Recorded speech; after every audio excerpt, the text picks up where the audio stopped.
सर्वांना नमस्कार. आजच्या या व्हिडिओमध्ये आपण जून 2026 मध्ये जी महाराष्ट्र शिक्षक पात्रता परीक्षा होणार आहे, महाटेट परीक्षा, तर या परीक्षेसाठी आपल्याला ऑनलाईन अर्ज भरावयाचा आहे. तर हा अर्ज भरताना आपण कोणती काळजी घ्यावी, कशाप्रकारे हा अर्ज भरावा, याची माहिती घेणार आहोत. तर आपण आता या व्हिडिओला सुरुवात करूया. तर आपण हा अर्ज अतिशय काळजीपूर्वक भरणं गरजेचं आहे. यामध्ये जी माहिती आपल्याला भरायची आहे ती आपल्या मूळ कागदपत्रातून म्हणजेच ओरिजिनल डॉक्युमेंटमधूनच भरणं गरजेचं आहे. कारण आता जरी आपल्याला कोणतंही डॉक्युमेंट अपलोड करायचं नसलं तरी ज्यावेळेस आपण या परीक्षेला पात्र त्यावेळेस टेटचं प्रमाणपत्र ज्यावेळेस आपल्याला पात्र ठरल्याचं घ्यायचं आहे त्यावेळेस आपल्याला हे ओरिजिनल डॉक्युमेंट त्या ठिकाणी आपल्याला दाखवणं गरजेचं आहे. त्याची पडताळणी केली जाणार आहे. त्यामुळे या व्हिडिओमध्ये आपल्याला अर्ज कसा भरायचा हे तर कळेलच, पण त्याचबरोबर हा अर्ज भरताना आपल्याला कोणती माहिती लागणार आहे आणि आपण अर्ज भरण्यापूर्वीची जी पूर्वतयारी ज्याला म्हणता येईल ती कशाप्रकारे असावी ते आपल्या लक्षात येईल. तर अर्ज भरण्यापूर्वी उमेदवाराने प्रथम नोंदणी करावी. सुरुवातीला आपल्याला आपली नोंदणी त्या पोर्टलवर करणं गरजेचं आहे. या ठिकाणी या संकेतस्थळावर तुम्हाला जायचं आहे, म्हणजे या वेबसाईटवर जायचं आहे. ही वेबसाईट आपण ओपन केली की आपल्याला हे मुखपृष्ठ होमपेज दिसणार आहे. तर या ठिकाणी तुम्ही पाहू शकता या टॅब या होम पेजवर आपल्याला दिसतील. यापैकी सुरुवातीला आपण लॉग इन या टॅबवर जायचं, क्लिक करायचं. त्यानंतर उमेदवाराची नवीन नोंदणी या टॅबवर क्लिक करायचं आपल्याला आहे. या ठिकाणी त्यांनी ते सांगितलेलं की नवीन नोंदणीसाठी या बटनावर क्लिक करा, हे जे आहे ते बटन आहे. त्यानंतर मग आता हे करण्यापूर्वी आपल्याला आपलं एक युजर नेम आणि एक पासवर्ड ठेवणं गरजेचं आहे. युजर नेम आणि पासवर्ड हे दोन्ही देखील आपले जे सार्वजनिक गोष्टी असतील, आपला वाहन क्रमांक असेल, आपली बर्थ डेट असेल किंवा आपले काही निकनेम असतील, तर हे न ठेवता एक वेगळ्या प्रकारचा पासवर्ड आणि युजर नेम आपण आपल्या एखाद्या घरच्या डायरीमध्ये लिहून ठेवावं आणि तेच या ठिकाणी वापरणं गरजेचं आहे. ते आपल्या सुरक्षिततेच्या दृष्टीने देखील आवश्यक आहे आणि ते जतन करून ठेवा असं त्यांनी देखील आपल्याला सांगितलं आहे. नवीन नोंदणी करण्यासाठी खालील माहिती भरणे आवश्यक आहे. आता या ठिकाणी त्यांनी ती माहिती कोणती ते दिलेलं आहे, तर ती माहिती आपण पाहूयात या ठिकाणी. तर या ठिकाणी तुम्ही पाहू शकता उमेदवारांची नोंदणी म्हटलंय त्यांनी या ठिकाणी, आणि या ठिकाणी पासवर्ड म्हटलंय, म्हणजे जे आपण म्हणलं की आपण ते तयार ठेवणं गरजेचं आहे, तर तेच. त्यानंतर पासवर्डचं पुष्टीकरण ज्याला कन्फर्मेशन म्हणतो आपण, ते म्हणजे पहिले या ठिकाणी तुम्ही एकदा पासवर्ड टाकला त्यानंतर तुम्ही याही ठिकाणी पासवर्ड टाकणं गरजेचं आहे. त्यानंतर उमेदवाराचे नाव. आता या ठिकाणी पहा, उमेदवाराचे नाव त्यांनी लिहिले की माध्यमिक शालांत प्रमाणपत्राप्रमाणेच लिहिणं गरजेचं आहे. म्हणजे आपल्या 10वीच्या जे प्रमाणपत्र आहे किंवा आपला मार्क मेमो असेल त्यावर जे आपलं नाव आहे तेच नाव या ठिकाणी आपण टाकलं पाहिजे. सुरुवातीला आपल्याला पहिलं नाव लिहायचं म्हणजे आपलं नाव लिहायचं आहे, मधलं नाव म्हणजे वडिलांचं नाव लिहायचं आहे, त्यानंतर आपल्याला या ठिकाणी सरनेम म्हणजे आडनाव लिहायचं आहे. त्यानंतर ईमेल आणि मोबाईल क्रमांक पडताळणी म्हणजे email and mobile number verification या ठिकाणी आहे. तर आपला जो काही रोजचा मोबाईल नंबर आहे, आपण जो वापरतो रोज आपल्याजवळ असतो, तो या ठिकाणी द्यायचा आहे. त्याचबरोबर आपला ॲक्टिव्ह ईमेल आय डी देखील या ठिकाणी आपण देणं गरजेचं आहे. जो आपण नेहमी वापरतो तोच देणं या ठिकाणी आवश्यक आहे. त्यानंतर या ठिकाणी OTP पाठवा असं म्हटलेलं आहे. म्हणजे आपल्याला काय होईल, तर आपण जो काही मोबाईल क्रमांक दिलेला आहे त्यावरती आपल्याला OTP येईल आणि तो OTP आपण या ठिकाणी मग व्हेरीफाय करायचा आहे. आता या ठिकाणी तुम्ही पहा की वरील माहिती अचूक भरल्यानंतर सेंड OTP या बटनावर आपण क्लिक करायचं आहे. त्यानंतर मोबाईल क्रमांकावर आलेला जो OTP आहे तो दिलेल्या ठिकाणी आपल्याला भरून नवीन रजिस्ट्रेशन बटन ओपन होईल त्यावेळेस, तर त्या बटनावर क्लिक करायचं. अशा प्रकारे आपली नवीन नोंदणी पूर्ण झाली. म्हणजे OTP आला पाहिजे. OTP आपण तिथे ज्या ठिकाणी जागा दिलेली आहे त्या ठिकाणी सबमिट करायचं आहे आणि सबमिट केल्यानंतर काय होणार आहे, तर नवीन रजिस्ट्रेशन बटन ओपन होईल. त्या बटनावर आपण मग क्लिक केल्यानंतर आपली नवीन नोंदणी काय होणार आहे, पूर्ण होणार आहे. हे लक्षात घ्या. तर सुरुवातीला पहिली स्टेप काय असणार आहे किंवा पहिला टप्पा, तर नवीन नोंदणी किंवा न्यू रजिस्ट्रेशन हा असणार आहे. हे लक्षात आलं तुमच्या. तर त्यानंतर आता अर्ज भरण्याची सुरुवात आपण करणार आहोत. या ठिकाणी अर्ज भरण्यासाठी प्रथम मुख्य पृष्ठावरील लॉग इन या बटनावर क्लिक करायचं. सुरुवातीला आपण काय केलं, नवीन नोंदणी केली या ठिकाणी. आता आपली नोंदणी झालेली असल्यामुळे आता आपण दुसऱ्यांदा पुन्हा याच पेजवर येणार, होम पेजवर. तर या ठिकाणी आपण लॉग इनला या ठिकाणी क्लिक केल्यानंतर या 4 टॅब मिळतील. त्यापैकी आता मात्र आपण उमेदवाराची लॉग इन या टॅबवर क्लिक करायचं, कारण आपण आता रजिस्ट्रेशन केलेलं आहे त्या ठिकाणी. तर या बटनावर आपण क्लिक करायचं, उमेदवाराचे लॉग इन या. त्यानंतर आपण तयार केलेलं जे काही युजर नेम असेल ते या ठिकाणी युजर नेम टाकायचं पहिल्या विंडोमध्ये, आणि त्यानंतर दुसऱ्या विंडोमध्ये आपण जो पासवर्ड आपल्याला माहिती आहे आपण लिहूनच ठेवलेला आहे, जो की आपल्याला जतन करायचा आहे, तर तो पासवर्ड त्या ठिकाणी आपल्याला टाकायचा आहे. त्यानंतर या ठिकाणी तुम्ही पाहू शकता की हा जो कॅप्चा आहे तो आपल्याला या ठिकाणी इन्सर्ट करणं गरजेचं आहे. तो एकदा आपण केला की त्यानंतर लॉग इन या बटनावर आपण क्लिक करायचं आणि त्यानंतर या ठिकाणी त्यांनी सांगितलेलं की लॉग इन या बटनावर क्लिक करा आणि त्यानंतर आपली पुढची प्रक्रिया सुरू होईल. तर अर्ज भरण्याविषयीच्या सूचना खाली नमूद केल्याप्रमाणे आहेत. सुरुवातीला आपण या ठिकाणी तुम्ही पाहू शकता अर्जावरील माहिती भरा. या ठिकाणी त्यांनी सांगितलं की सुरुवातीला तुम्ही या बटनावर क्लिक करा, अर्जावरील माहिती भरा. त्यानंतरची टॅब आहे परीक्षा फी भरा, नंतर अर्ज डाउनलोड करा आणि नंतर आक्षेप नोंदवा. तर सुरुवातीला आपल्याला 1 नंबरला अर्जावरील माहिती भरा याला क्लिक करायचं आहे. त्यानंतर वैयक्तिक माहिती या बटनावरती आपण क्लिक करायचं आणि मग आपली वैयक्तिक माहिती भरण्याची सुरुवात करायची. तर आपण पाहूयात कोणकोणते कॉलम्स किंवा रकाने या ठिकाणी आहेत ते. सुरुवातीला वैयक्तिक माहिती, त्यानंतर संपर्कासाठी माहिती, त्यानंतर शैक्षणिक माहिती, परीक्षेसंदर्भातील माहिती आणि त्यानंतर आपले डॉक्युमेंट म्हणजे दस्तऐवज अपलोड करायचे त्याची टॅब आहे. हे सगळं टप्प्याटप्प्याने होत जाणार आहे. प्रत्येक वेळेस दिलेल्या सूचनांचं पालन करणं आपल्यासाठी मात्र आवश्यक आहे. तर या ठिकाणी आता आपण वैयक्तिक माहिती भरतो, त्यामुळे साहजिकच पहिल्यांदा अर्जदाराचे नाव या ठिकाणी SSCचं म्हणजे आपलं 10वीचं जे प्रमाणपत्र आहे त्याप्रमाणे भरणं गरजेचं आहे. म्हणजे 10वीच्या प्रमाणपत्रामध्ये जर तुमचं जे नाव किंवा जे स्पेलिंग असेल आणि तुम्ही वापरत असलेलं कोणतंही स्पेलिंग इतरत्र ते न भरता तुम्ही 10वीच्या प्रमाणपत्रावर जे काही तुमचं स्पेलिंग असेल ते तुम्ही या ठिकाणी लिहायचं आहे. सुरुवातीला स्वतःचं नाव लिहायचं, त्यानंतर तुमचं मधलं नाव लिहायचं आणि त्यानंतर मग तुम्ही या ठिकाणी तुमचं आडनाव लिहायचं. तर या ठिकाणी त्यांनी लिहून दाखवलेलं आहे आपल्याला या प्रकारे जाधव म्हणून. तर अशा प्रकारे आपण ही माहिती भरायची आहे. त्यानंतर उमेदवाराने माध्यमिक शालांत प्रमाणपत्रावरील नाव खालील जागेत जसेच्या तसे टाईप करावे. पहिल्या नावाचे पुष्टीकरण म्हणजे जसं आपण इथं लिहिलं तेच नाव इथं लिहायचं आहे. या ठिकाणी मधलं नाव आहे, सगळीकडे स्टार तुम्हाला दिसत असेल म्हणजे या गोष्टी आपल्याला कोणत्याही वगळता येणार नाहीत, ह्या गोष्टी आपल्याला कराव्याच लागणार आहेत, हे तुम्ही लक्षात घ्या. आडनावाचे पुष्टीकरण या ठिकाणी आपल्याला आडनाव लिहायचे आणि या रकान्यात तुम्हाला तुमच्या आईचं नाव मेन्शन करायचं म्हणजे मदर्स नेम या ठिकाणी तुम्हाला टाकायचं आहे, हे लक्षात घ्या. त्यानंतर आता नावामध्ये जर काही बदल असेल कोणत्याही कारणाने, इफ नेम इज चेंज्ड, तर नावात बदल आहे काय या ठिकाणी तुम्ही क्लिक केल्यानंतर यस ऑर नो येईल, त्यानुसार तुम्ही ते सिलेक्ट करायचं आहे. त्यानंतर उमेदवाराची अतिरिक्त माहिती यामध्ये ईमेल ID आहे, त्यानंतर मोबाईल नंबर, त्यानंतर त्याचा आधार नंबर. म्हणजे आता एक लक्षात घ्या की आपल्याला या ठिकाणी आता पहिलं डॉक्युमेंट काय पाहिजे, सुरुवातीला आपल्याला SSCचं सर्टिफिकेट वगैरे या गोष्टी माहीत पाहिजे. त्यानंतर आपल्या आईचं नाव ज्यावर अधिकृत ओळखपत्रावरती जे नाव असेल स्पेलिंग असेल त्यानुसार आईचं नाव लिहायचं, ते डॉक्युमेंट्स पाहिजेत आपल्याला. त्यानंतर आता या ठिकाणी आपल्याला आपलं आधार कार्ड किंवा आधार नंबर पाहिजे म्हणजे आधारची माहिती या ठिकाणी आपल्याला लागणार आहे. म्हणजे या ठिकाणी जर आधार कार्ड नसेल तर आपल्याला आधार एनरोलमेंट ID या ठिकाणी असणं गरजेचं आहे, परंतु आता जवळपास सर्वांकडेच आधार आहेत त्यामुळे आपण आधार नंबर भरणं आवश्यक आहे.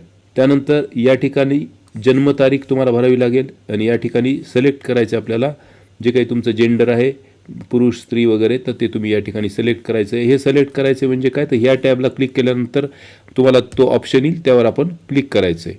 त्यानंतर उमेदवाराच्या जात प्रवर्गाची माहिती, कॅन्डिडेट्स कास्ट इन्फॉर्मेशन या ठिकाणी देखील सिलेक्टचं ऑप्शन आहे. म्हणजे आपण क्लिक केल्यानंतर जो काही आपला प्रवर्ग येईल, जी कॅटेगरी असेल तर आपण ती कॅटेगरी त्या ठिकाणी सिलेक्ट करायची, क्लिक करायचं.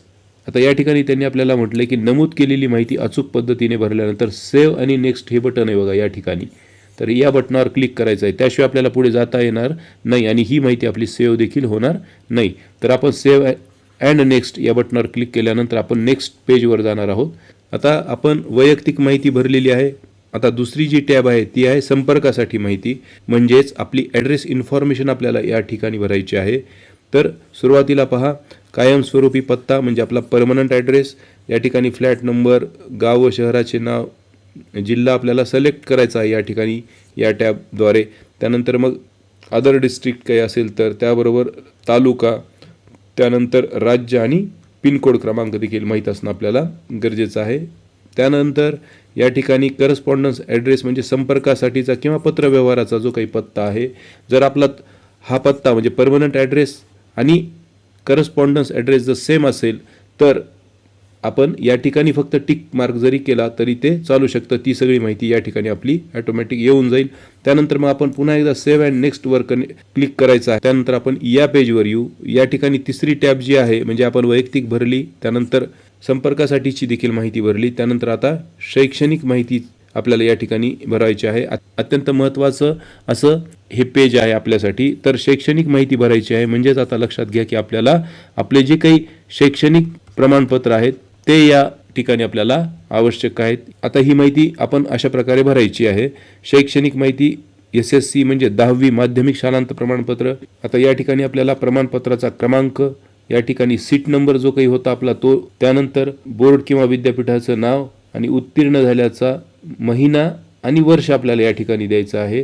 त्यानंतर मिळालेले गुण आपल्याला द्यायचे आहेत आणि हे गुण आपल्याला किती गुणांपैकी मिळालेले आहेत म्हणजे एकूण गुण या ठिकाणी नमूद करायचं आहे. त्यानंतर HSC म्हणजे 12वीची माहिती आपल्याला भरायची आहे. ती देखील आपण वरील प्रमाणेच ॲक्युरेट प्रमाणपत्र समोर ठेवून किंवा त्याची झेरॉक्स समोर ठेवून आपण भरायची आहे. एखाद्या सेंटरला जर जात असू इंटरनेट सेंटरला तर आपण त्या ठिकाणी इंटरनेट कॅफेला तर त्या ठिकाणी आपण झेरॉक्स नेलंच कधीही चांगलं. ओरिजिनल कागदपत्र घरी ठेवणंच योग्य राहील. आता या ठिकाणी त्यांनी म्हटले जर उमेदवार शैक्षणिक पदवी शिक्षणाच्या शेवटच्या वर्गात शिकत असेल तर उमेदवाराने मागील वर्षीच्या पदवी शिक्षणाची माहिती भरावी. If the candidate is appeared in final year of educational degree then the candidate can fill last year mark details. म्हणजे जर तो शेवटच्या वर्षी असेल म्हणजे थर्ड इयरला असेल तर त्यांनी सेकंड इयरची माहिती या ठिकाणी भरायची आहे. आता या ठिकाणी पदवीची माहिती आहे. मग माहिती भरा याला क्लिक करायचं आहे आपण या ठिकाणी पण.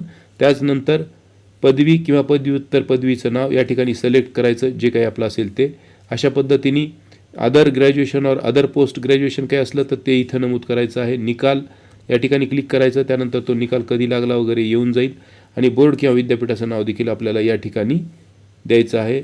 मिळालेले गुण आणि एकूण गुण अशा प्रकारे ही माहिती आपल्याला भरायची आहे. त्यानंतर आपण पुढच्या पेजवर जाणार आहोत. या ठिकाणी आपल्याला व्यावसायिक पदविका शिक्षण म्हणजे एज्युकेशनल डिप्लोमा 1ली ते 5वी किंवा पेपर फर्स्टसाठी ज्यांना अपियर करायचं आहे त्यांच्यासाठी आहे. जर उमेदवार व्यावसायिक पदवी शिक्षणाच्या शेवटच्या वर्गात शिकत असेल तर त्यांनी त्याच्या मागील वर्षाची माहिती भरायची आहे. तर या ठिकाणी तुम्ही क्लिक केल्यानंतर तुम्हाला जी काही पदविका असेल त्याची माहिती येईल. त्यानंतर इतर काही माहिती असेल अदर डिप्लोमा नेम ती या ठिकाणी तुम्हाला टाकता येईल. त्यानंतर निकाल म्हणजे रिझल्ट, विद्यापीठाचं नाव आपल्याला या ठिकाणी द्यायचं आहे. त्याचबरोबर पुढे मग उत्तीर्ण झाल्याचा महिना व वर्ष, त्यानंतर या ठिकाणी मिळालेले गुण, एकूण गुण, टक्केवारी आणि त्याचबरोबर या ठिकाणी प्रमाणपत्राचा क्रमांक आपल्याला मेन्शन करायचा आहे.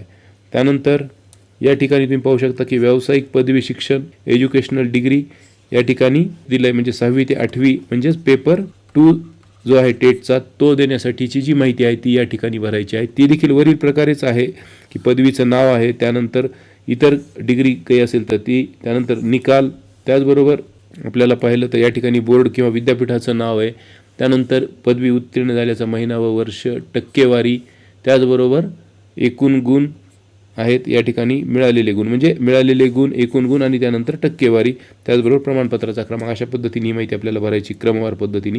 हे झाल्यानंतर मात्र आपल्याला या ठिकाणी सेव्ह आणि नेक्स्ट या बटनावरती क्लिक करायचं आहे. त्यानंतर मग आपल्याला परीक्षेसंदर्भातील खालील नमूद केलेली माहिती अचूक पद्धतीने भरायची आहे. तर ती कोणती माहिती आहे तर इन्फॉर्मेशन अबाउट एक्झाम. आता ही जी काही एक्झाम आहे तर त्यासंबंधीची माहिती आहे त्यामुळे काळजीपूर्वक भरा. परीक्षा केंद्राचा जिल्हा आपल्याला या ठिकाणी क्लिक केल्यानंतर जिल्हे येतील त्यातून निवडायचं आहे. परीक्षा म्हणजे एक्झाम अप्लाय या ठिकाणी आपल्याला क्लिक केल्यानंतर ती माहिती भरायची की कोणती परीक्षा आपण देणार आहोत, पेपर 1 पेपर 2 वगैरे. त्यानंतर परीक्षेचं माध्यम निवडायचं आहे आपल्याला की आपलं जे काही मीडियम आहे किंवा एक्झामचं मीडियम म्हणता येईल किंवा परीक्षेचं माध्यम आहे ते निवडायचं. या ठिकाणी क्लिक केल्यानंतर मराठी इंग्रजी वगैरे येऊन जाईल ते. त्यानंतर उमेदवार महाराष्ट्र राज्याचा रहिवासी आहे का तर या ठिकाणी क्लिक केल्यानंतर होय किंवा नाही, आणि उमेदवार रहिवासी असलेल्या राज्याचं नाव जर नसेल तर मग ही टॅब ओपन होईल, त्या ठिकाणी आपल्याला ती माहिती भरावी लागेल.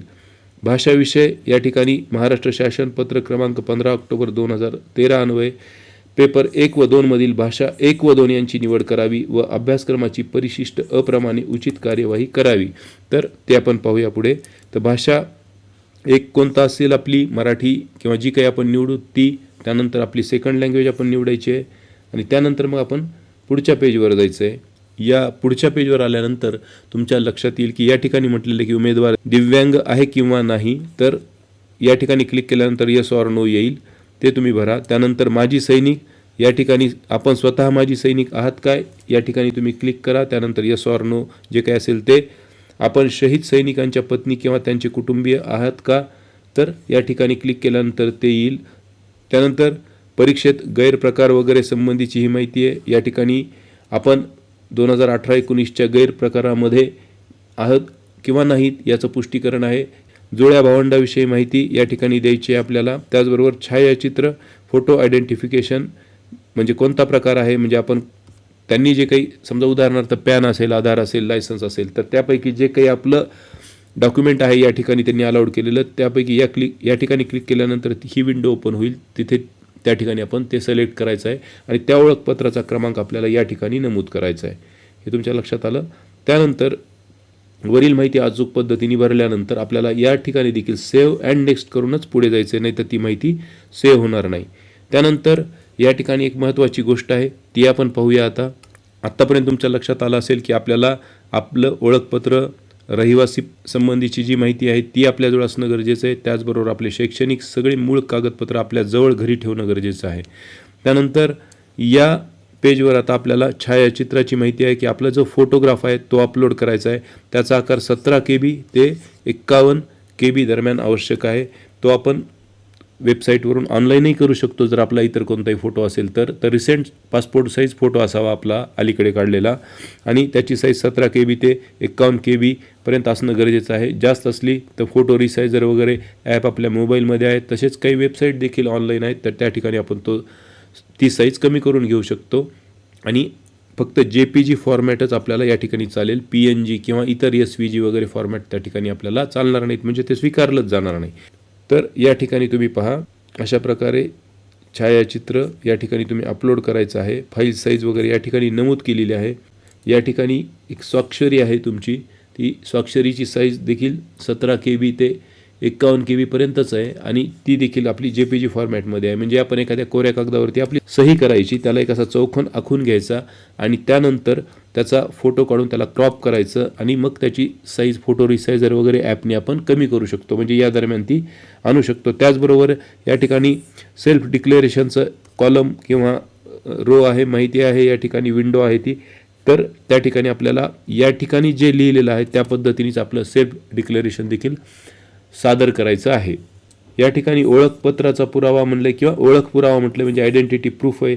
तर त्यांनी जे काही आयडेंटिटी प्रूफ नमूद केलं असेल तर ते आपल्याला या ठिकाणी द्यायचं आहे. तर 30 KB किंवा 500 KB पर्यंत ती साईज आहे आणि ओन्ली PDF फॉर्मॅटमध्येच आपल्याला ते अपलोड करता येणार आहे, हे तुम्ही लक्षात घ्या. त्यामुळे आपल्याला ओळखपत्र जे काही असेल आपलं ते PDF फॉर्मॅटमध्ये आपल्या मोबाईलमध्ये किंवा कम्प्युटरवर आधीच घेणं गरजेचं आहे. आता या ठिकाणी दिलेली माहिती पहा, त्यांनी आपल्याला स्वाक्षरी जी काही सिग्नेचर आहे त्याची साईज देखील 17 KB ते 51 KB आणि JPG फॉर्मॅटमध्येच पाहिजे. त्यानंतर हे जे सेल्फ डिक्लेरेशन आहे ते वर दिल्याप्रमाणे मजकूर आपल्या हाताने स्वहस्ताक्षरात लिहायचा. त्याची फाईल साईज आहे 17 KB ते 500 KB दरम्यान आवश्यक आहे आणि ती PDF फॉर्मॅटमध्ये पाहिजे. त्याचा जरी फोटो काढला तरी त्या फोटोला PDF फॉर्मॅटमध्ये कन्वर्ट करायचं आपण. त्यानंतर नावात बदल असल्याचे प्रमाणपत्र जे आहे तर त्याचा आकार देखील 17 KB ते 500 KB दरम्यान आवश्यक आहे आणि JPG फॉर्मॅटमध्ये पाहिजे. म्हणजे प्रतिज्ञापत्र हे PDF फॉर्मॅटमध्ये पाहिजे. नावात बदल, स्वाक्षरी आणि फोटो हा JPG फॉर्मॅटमध्ये पाहिजे. त्यानंतर दिव्यांगाचं जर प्रमाणपत्र असेल तर 30 KB ते 500 KB दरम्यान त्याची साईज असली पाहिजे आणि ते देखील PDF फॉर्मॅटमध्येच असलं पाहिजे. आपण ज्यावेळेस रिसाईज करतो त्यावेळेस आपण ॲक्युरेट 500 KB पण न करता 500 KBपेक्षा कमी करायचं, म्हणजे ॲटोमॅटिक ते अपलोड होताना आपल्याला त्रास. त्या टॅब आहेत की नावात बदल असल्याचं प्रमाणपत्र, दिव्यांग प्रमाणपत्र आणि माजी सैनिक प्रमाणपत्र. तर त्याची साईजसुद्धा 30 KB ते 500 KB आणि PDF फॉर्मॅटमध्येच ते देखील आपल्याला अपलोड करावं लागेल. तर या ठिकाणी त्याची माहिती दिलेली आहे की 30 KB ते 500 KB माजी सैनिक प्रमाणपत्र.